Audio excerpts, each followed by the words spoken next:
Salom mening yaxshi odatlarni shakllantirmoqchi bo'lgan do'stim. Yomoni chiqib ketish uchun yaxshisini kirgizish kerak. Xo'sh, buni sport misolida oddiygina qilib tushuntirib bermoqchiman. Sportni endi boshlagan inson qanchalik qiyinchiliklarga duch keladi. Bu juda ham og'ir. Ammo odatlarni go'zallashtirsak, bu bardavom bo'ladi. Sportni qanaqa qilib go'zallashtirish mumkin yoki boshqa odatlarni ham qanday qilib go'zallashtirish mumkin? Bilamizki, barchamizga taom yoqadi yoki shirin hid yoqadi.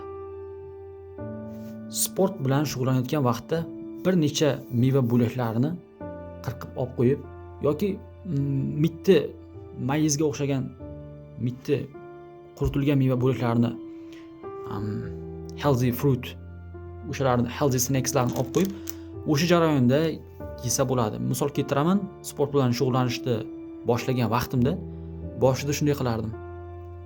Bu 2-3 hattoki 6 oy ham davom etadi sportni go'zal qilib olish uchun.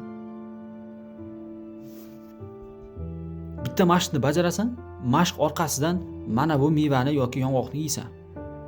Ham foydali, ham mazali. Miya o'ylaydiki, mana bu qiyin mashqni bajaryapman, menga yaxshi narsa beryapti. Demak, mana bu qiyinni bajaraman, yaxshi narsa beryapti. Va bunga o'rganib qolgandan so'ng bu ish davomiy bo'lmaydi. Keyin bu hattoki tish yuganga o'xshab sportni ham o'zingiz uchun odat qilib olasiz. Bu qanday ajoyib. Xo'p. E'tibor bering, mana buni qilmayman mayli desangiz. Sirkdagi hayvonlarni qanday o'rgatadi? Sirkdagi hayvonlarni, hattoki yirtqich hayvonlarni ham biron bir amalni bajargandan keyin taom berib o'rgatadi. Ular keyin o'sha amalni shunaqangi ajoyib xohlab bajaradigan bo'ladi. E'tiboringiz uchun rahmat.